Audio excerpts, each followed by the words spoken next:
Greetings, friends and fellow aliens, and thank you for returning and hanging out on my channel and hanging out with me. I've got some things to do, I've got some updates to give you, and I've got some stuff that I want to talk about.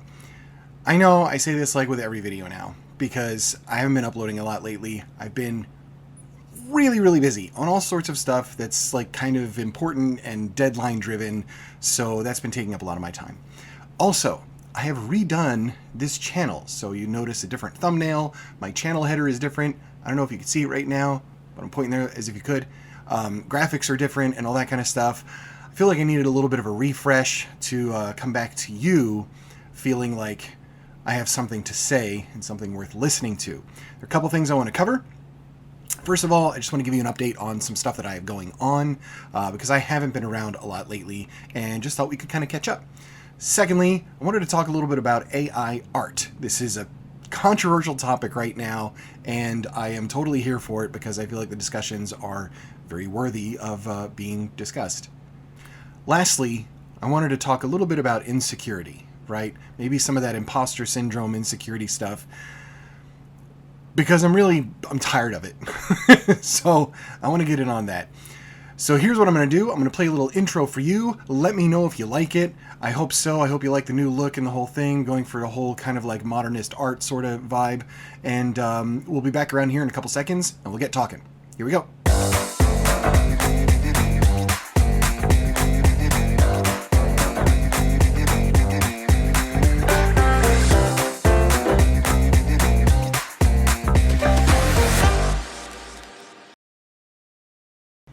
So there you have it, right? The product of many hours of designing and working on things. I do all this stuff on my own, so I am inside of Adobe Premiere Pro and Illustrator and Photoshop and picking up the images and designing all the things. It's not something I particularly enjoy doing, but it's not something that I don't enjoy doing either. Do you know what I mean? Anyway, if you dig it, let me know, say so in the comments. I'd love to see you there because it's been a while since we've talked anyway. Speaking of it being a while since we've talked, I've got some updates for you on some things that I'm working on. First of which is, I'm a few weeks away, 3-ish weeks away, from going to Chattanooga, Tennessee. Why are you going to Chattanooga, Tennessee, I hear you ask, or maybe you don't because you don't care. I'm going to tell you anyway. So I'm going because I am listed as a pro. I've been asked to go to LibertyCon in Chattanooga. It is June 23rd, 24th, 25th, I believe. And I've been asked to sit on a panel where we're talking about some cool stuff and do a public reading of my work and having a table there and just being involved in events and everything as one of the pros at the convention. LibertyCon is a sci-fi writers, readers convention, mostly sci-fi type of stuff, but like a lot of fantasy and everything else, pretty much in my wheelhouse as a speculative fiction author.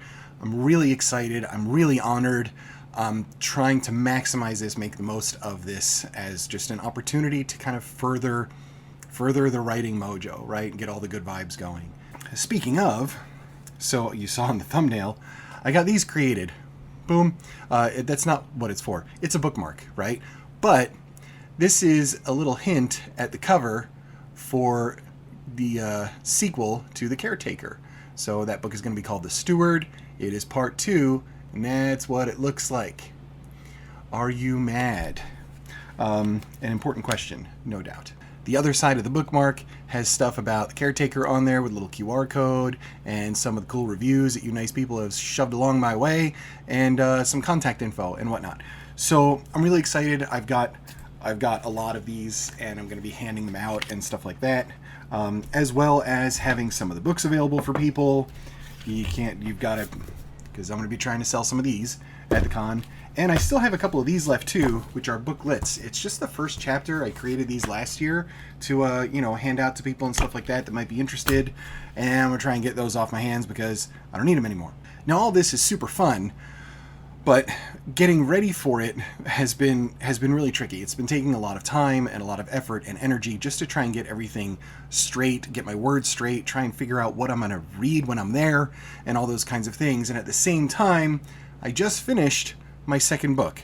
Not this second book, I know, but the second book that I'm having published, which is Joy-Jitsu, right? Now, I mentioned this before. I'm writing this. This is a project with Budo Brothers in Alberta, Canada. Eric and Kyle, they are great friends of mine, and we decided to basically get this book written. I'm sort of the narrator, and a lot of it is from my perspective, but it includes a whole bunch of their thoughts on all kinds of things like having gratitude and having perseverance, being an authentic person, being in service to others, all these really great topics that are just, it's a kind of fill your heart up with the good stuff book. And I really hope that when it is released, which will be later this summer, you guys will give it a look and give it a chance. It's a good one, people. It's a really good one. I'll be going back to Canada in probably a month or two to record the audiobook with them. So we're heading into the studio to do that. And we're going to get this stuff launched and get it out there and kind of give it to the world. We're really hoping that this project is something that, you know, particularly when everything right now just seems really difficult out in the world, we wanted to put something out that was very positive, had a lot of positive motivation to it, and it can really help people that are struggling, because things are hard, right? And a little bit of perspective and a little bit of boost from some people that care about you, always a good thing. And that's what Joy-Jitsu is all about. So again, hope you'll consider it. We went right to the deadline in terms of finishing the book. I think I landed somewhere around 45,000 words, and it is currently at the editor. So she's going through and doing all the editing stuff that she's got to do. Then I get it back. I've got to accept the edits, send it to somebody that'll format it, and then we got to get it to a printer. It's a lot of work. We're good. It's done. I can pretty much let that one go and settle into my own groove with my own words. Oh, it feels good. Feels good, people. Feels really good. So the second thing I wanted to touch on was a little discussion about AI art. So I don't know if you've seen this stuff lately or if you're in the art field or whatever else, but AI art is like it's become a hot button topic. It's kind of silly to me, but it's become a hot button topic for a couple reasons. And I just wanted to let you in on some of the drama that's sort of going on. So I made the decision, I'm not going to call it good or bad, to get myself back on Twitter. And I'm pretty active on there. I'll put my handle down there. So if you are on Twitter, go ahead and give me a follow and all that kind of stuff. We can interact on there. I'm pretty much on there every day, just trying to be integrated with the writing community on there, because it's been a better environment on Twitter in the last 6 months or so, and I'm not mad about it. So I see it as just another tool, a way to get some outreach, and it's a platform that a lot of people use. So something was flying around on there recently where there was somebody who had their book written and they had a cover done, and they paid an artist to do their book cover. They submitted that cover to a cover contest competition or something like that as being an awesome cover art. And they ended up winning that contest. Come to find out afterwards, part of the images were AI generated. Now, we need a quick talk about how AI art actually works. And Midjourney, I think, is the one that I use. But I don't do anything all that great on Midjourney. I'm not trying to replace anything or anybody. I make some images for the website, or I just horse around and do stuff like otters in space playing tennis, because why not, right? You can do some really neat stuff. It always looks like AI art, but it looks pretty cool. Now, the way something like Midjourney works is it scrubs the internet for tags, texts, and images. And so if you have images of, for instance, cats, right, then Midjourney will look at it, it'll scour thousands and thousands of images of cats. And if I tell it to give me an illustration of a cat, it will look up illustrations of all sorts of different kinds to get an idea of what that style looks like. It'll look up pictures of cats to see what cats look like. They have 4 paws, not 7. They have a tail, not, a hammer or whatever. So the thing's trying to get it right. So it creates, out of all of those images that it looks at, a new image that has 4 paws and a tail, and it's a cat, and it's an illustration. So it takes all of the things that it essentially sees online and creates an image based off of that. You can tell it to create something in the style of Picasso or what have you. And it'll do these things because it gets a sense for the style, what constitutes that, and it generates images as a result. Now, artists are up in arms about this because they feel like they're being replaced by something that can quickly and easily generate an image free of charge. And then we have the question of who actually owns the copyright. And then we have another question of is Midjourney, is an AI capable of owning a copyright if that's an original image? Or is it in fact an original image? Because what AI is doing is going across websites and looking at images that are likely copyrighted by somebody else, and then using those to build its own portfolio and style to create your image. This creates a lot of ethical questions in terms of how AI art works, how it can be used, who owns the copyright, and all of these different things. And let me tell you, people are really opinionated about this. So the first thing I want to address is doing this as a book cover, which is pretty common. It takes, look, you can get a generic book cover that's like pre-made and say, yeah, I'll buy that one for like 50 or $100, somewhere around there, and use that for your book. It may not fit as far as an image, it may not fit the style, but it's a book cover, it'll look cool, an artist created it, they get a couple bucks, and off you go. It's not custom designed, it's not what you want exactly, but it is a cheap way to get a cover for your book. You can also try and design it yourself. I tried designing the cover myself, and it looks like this. And then I was thinking to myself, you know, Space Pew Pew is actually not that bad of an idea, and that cover, as much as it looks totally ridiculous, is actually something I might end up using, so there's that. Or you can go the route of paying a professional to do it. When I did the cover for The Caretaker, I arranged it so I had the rights to all of the images and everything that was used. So he designed the cover, boom, and I got all of the original files. So if I needed to manipulate it, change it, reuse it, which I did for the steward, and things like that, then I had every right to do so. But that cover for The Caretaker cost me about $450, $500. They're not cheap. And when you're self-publishing and putting a book out there for $400 or $500, I mean, you're keeping your fingers crossed, hoping that you make that inside of the first 3 months.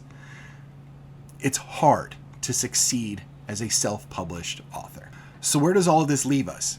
It leaves us in this weird legal limbo in terms of what constitutes a copyright. Is it a derivative work? Or is it in fact fair use? Are enough changes being made to the work that it's adding something different to it? Because Midjourney is not copying and pasting. I think that's a mistake that a lot of people make. And it's also high value. So I don't ever want to see an artist get replaced, but you do have to understand that when an author is sitting there and they're not going to make much money at all, they're going to make pennies, right, off of selling a few books. And it's decision time, and they have to decide whether to put $500 into the cover of the book or to put $500 into marketing or getting a copywriter or any of the other grand expenses that you have trying to get one of these things on Amazon and get a couple people to buy it. Man, that's a hard pill to swallow, right? And it's hard to ask an author to do that. And these are people that are working full-time jobs and they have kids and all those different things. And then here you go saying, well, like, you can't use an AI art for your cover. It should not be entered into a contest. That we can all agree on, because that artist didn't do it. And the artist, in the case of the book, the thing I was telling you about, he did not disclose that he used AI to the author that commissioned him for the cover. That's a douchebag move. Because if you're going to use the AI, you need to let them know. Otherwise, I would just as soon do it myself and not pay you. Like, that's just a fact. If I'm paying an artist to art something, I expect him to art it, not to get on Midjourney and create otters, in space playing tennis. So I don't really have the answer to this drama, but I know what I know and I know what I feel. And what I feel is that Midjourney is not copying and pasting images. It is creating new images. And everything that is created right now is a derivative work of some degree. Look, this is a difficult conversation to have because it does hit on ethics and it hits on humanity in general, particularly something in the field of art. Because you're saying, well, it's looking at other images and then creating art because it looked at those images. Well, isn't that what artists do? If I ask an artist to, I guess, do a drawing of one of my characters as a comic book style, that artist is in their own brain filtering through all sorts of things, probably subconsciously, of all the comics that they've ever seen to develop a style that is similar to them but not exact, and then creating the image as a result. That's not really that far off from what Midjourney is doing. It is looking at different styles, coming up with some amalgamation thereof, and creating a unique image out of it.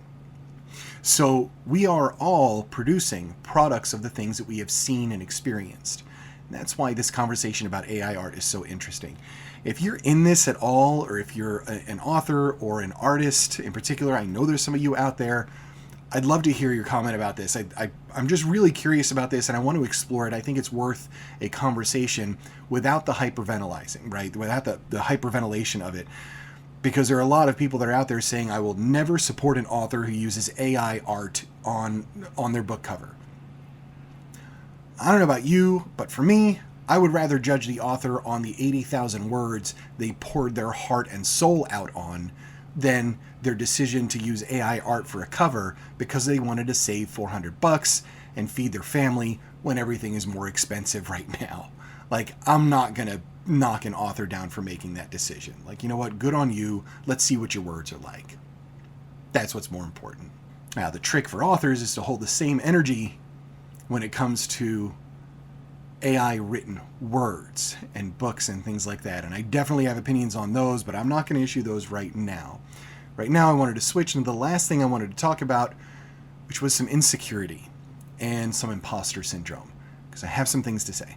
It's been very revealing being on Twitter again, because people will get stirred up over some of the most innocuous things.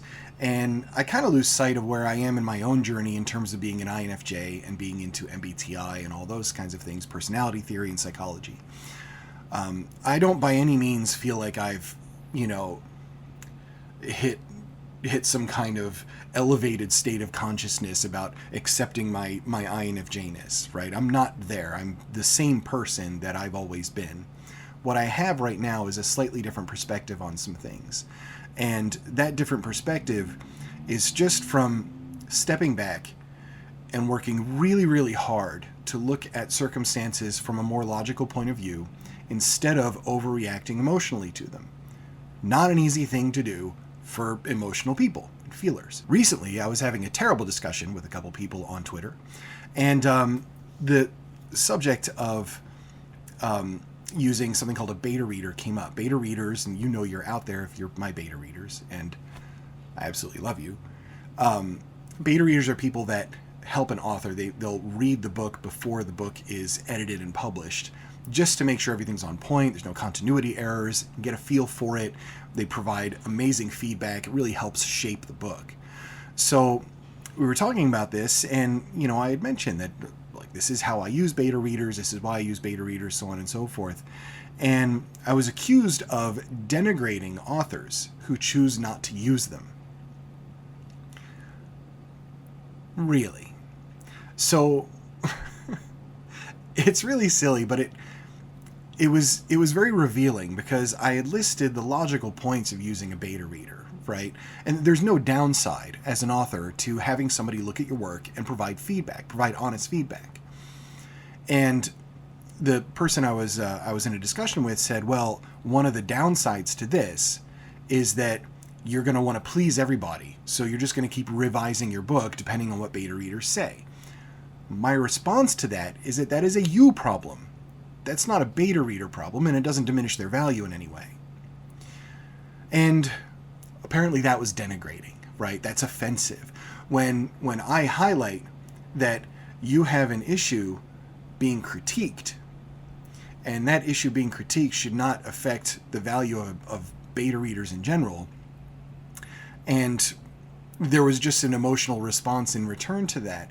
And it just got me thinking, like, are we really that, I don't want to say oversensitive, but are we that wrapped up in not making anybody feel like there's something they can improve upon, that we have to accuse somebody pointing out an honest fact of basically, you know, denigrating fellow authors? And like, you guys know me, you've seen my videos of, you know, you've seen plenty of them.